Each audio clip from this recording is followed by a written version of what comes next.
Good morning 11th class. Today we will discuss the next topic of law of variable proportion. देखो बेटे law of variable proportion क्या कहता है।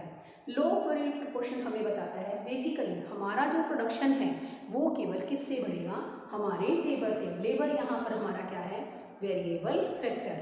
तो देखो बेटा law of variable proportion states that as more and more units of variable factor is combined with the fix factor. यहाँ पर आपको पता होना चाहिए कि लेबर क्या है, यहाँ पर एक वेरिएबल फैक्टर है और नो डाउट फिक्स फैक्टर यहाँ पर क्या है स्टूडेंट, लैब। तो बेटे जब हम लोग क्या करते हैं बेसिकली यूनिट्स ऑफ लेबर के साथ यानी कि यूनिट्स ऑफ वेरिएबल फैक्टर के साथ फिक्स फैक्टर को कंबाइन करते हैं, initially MP tends to rise. हमारा मार्जिनल प्रोडक्ट इनिशियल स्टेज में क्या होता है, इंक्रीज होता है। After that MP starts decline, MP घटना शुरू हो जाता है। इट में बी जीरो और नेगेटिव, और एक पॉइंट ऑफ टाइम के बाद एमपी जीरो और नेगेटिव हो जाता है। This is known as law of variable proportion.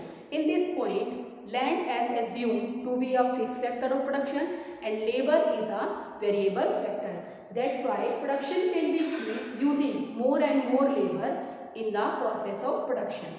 अब देखो बेटे इस हम टेबल की बात करते हैं, यहाँ पर लैंड हमारा फिक्स फैक्टर है, it remains constant. Okay, units of labour, labour हमारा क्या है स्टूडेंट, यहाँ पर वेरिएबल फैक्टर है।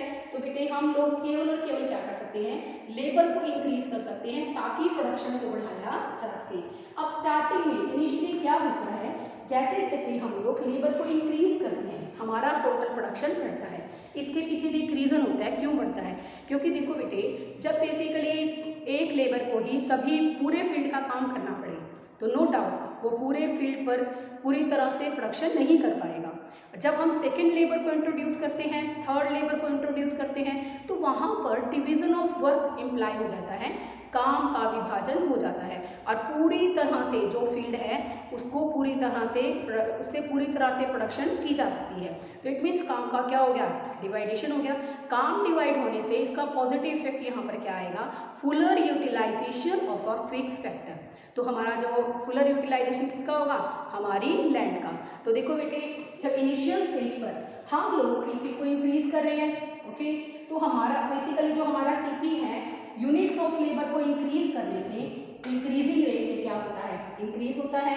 उसके बाद हम क्या कर रहे हैं, फिर लेबर यूनिट को बढ़ा रहे हैं, वहां पर हमारा टोटल प्रोडक्शन बढ़ तो रहा है बट वहां पर रेट क्या हो जाती है, diminishing. That's why MP also start diminishing. And a third stage when TP is maximum. TP maximum कहाँ है स्टूडेंट, जहां हम लेबर की 7 यूनिट को इंट्रोड्यूस कर रहे हैं वहां पर टीपी क्या है, मैक्सिमम। जहां पर टीपी मैक्सिमम है वहां पर एमपी क्या है, जीरो। क्या है, जीरो। उसके बाद बेटे अगर हम लोग लेबर को इंट्रोड्यूस करते हैं तो उसके बाद प्रोडक्टिविटी बढ़ने के स्थान पर क्या हो जाती है, नेगेटिव हो जाती है। तो इनिशियल स्टेज पर क्या मिलते हैं, increasing MP due to increasing returns to a factor. Second stage पर क्या मिलते हैं, डिमिनिशिंग एमपी, एमपी क्या हो जाता है, डिमिनिशिंग हो जाता है, implying diminishing returns to a factor। Student आपको एक बात हमेशा याद रखनी पड़ेगी, आप कई बार लिखते भी हैं कि टीपी डिक्रीज हो रहा है, टीपी नेवर डिक्रीजिंग। टीपी की जो रेट डिक्रीज होती है, जैसे पहले यहाँ पर इनिशियल स्टेज पे कितना बढ़ रहा है बेसिकली 259, इट मीन्स जो रेट ऑफ इंक्रीजिंग है, रेट क्या है वो इंक्रीजिंग रेट है। तो टीपी यहाँ पर इंक्रीजिंग रेट पर बढ़ रहा है तो एमपी भी यहाँ पर क्या होगा, हमारा इंक्रीज होगा। When TP start increasing at diminishing rate, अगर उसकी रेट डिमिनिशिंग होगी तो उसके कारण क्या होगा, एमपी भी क्या हो जाएगा, डिमिनिशिंग हो जाएगा। Third one, in a third stage when maximum output is attained, maximum output कहाँ है, 7 unit of labour is introduced, there will be a maximum limit, maximum production. जहाँ पर ये मैक्सिमम है वहाँ पर हमारा एमपी क्या है, जीरो। उसके बाद भी हम लोग सेकेंड स्टेज को कवर करने के बाद भी अगर हम लोग थर्ड स्टेज पर जाते हैं तो भी हम क्या करेंगे, लेबर को इंक्रीज कर रहे हैं, लेबर को इंक्रीज करने पर यहाँ पर प्रोडक्शन बढ़ेगा नहीं, क्या हो जाएगा, घटना शुरू हो जाएगा। तो बेटे इसके कारण हमें क्या मिलेंगे, नेगेटिव रिटर्न्स। तो it means it's a negative returns to a factor. अगर हम बात करते हैं इसकी डायग्रामेटिक प्रेजेंटेशन की, तो स्टूडेंट देखिए यहाँ पर बेसिकली हम लोग दो कर्व बना रहे हैं, एक तो टोटल प्रोडक्ट और दूसरा बना रहे हैं student marginal product. In a total product in a initial stage production क्या बढ़ रहा है, बहुत तेजी से बढ़ रहा है। उसके बाद प्रोडक्शन यहाँ पर इस पॉइंट पर प्रोडक्शन क्या हो जाता है हमारा, मैक्सिमम हो जाता है। After that TP start decline. TP start decline का मतलब क्या है कि टोटल प्रोडक्शन घटना शुरू हो जाता है।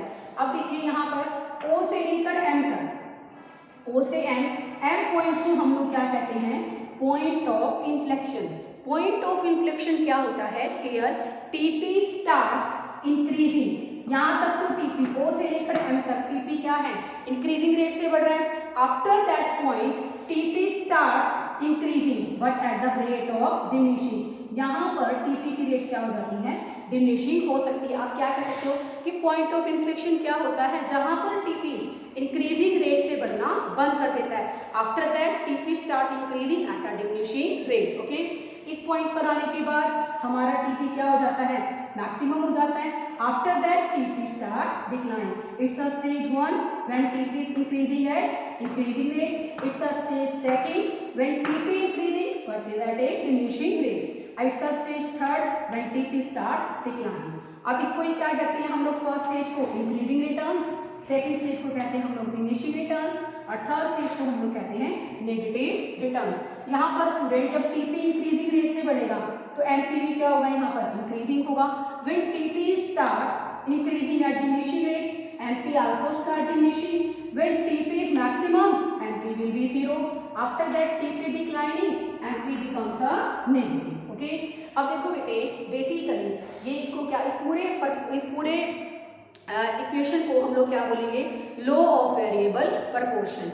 अब देखो बेटे लॉ ऑफ वेरिएबल प्रपोर्शन के अंदर अगर हम बात करते हैं कि बेसिकली शॉर्ट रन के अंदर हम लोग क्या कर सकते हैं, लॉ ऑफ वेरिएबल प्रपोर्शन को पोस्टपोन भी कर सकते हैं।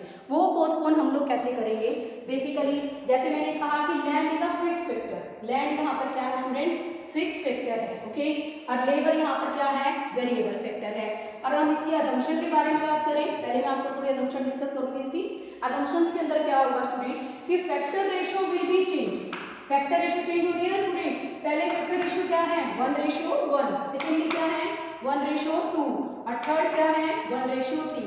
It means ratio of fixed and variable factor must change. This is the assumption of law of variable factor. Second one है यहाँ पर कि basically production can be increase with the application of a variable factor. और third है student यहाँ पर technology remain always constant. Technology क्या रहेगी यहाँ पर, कांस्टेंट रहेगी। इस क्वेश्चन में लास्ट में आप लिखोगे इसके पोस्टपोनमेंट के बारे में। पोस्टपोनमेंट क्या होता है कि हम इस लॉ को एप्लीकेबल होने से कैसे रोक सकते हैं, कैसे हम इसको फ्यूचर के अंदर ट्रांसफर कर सकते हैं। This is known as postponement of law because it's a short run period concept. In a long run when all the factors are variable this law can not be applicable in a long run. तो इसकी postponement कैसे होगी, जैसे आपने इसी assumptions में किया कि टेक्नोलॉजी रिमेन कांस्टेंट, तो इसकी पोस्टपोनमेंट में क्या आएगा, when there is a improvement in technology. अगर टेक्नोलॉजी में कोई सुधार होता है this law can be postpone. हम इस लॉ को क्या कर सकते हैं, पोस्टपोन कर सकते हैं। और सेकंड वन यहाँ पर क्या आएगा, when there is a substitute of fixed factor, there fixed factor is land। अगर हम लैंड का कोई सब्स्टिट्यूट डिस्कवर कर सकते हैं then this law can be postpone. Student exam point of view से it's a very much important topic, इसको अच्छे तरीके से प्रिपेयर कीजिए ताकि आपको अच्छे ढंग से समझ में आए। Okay, thank you students.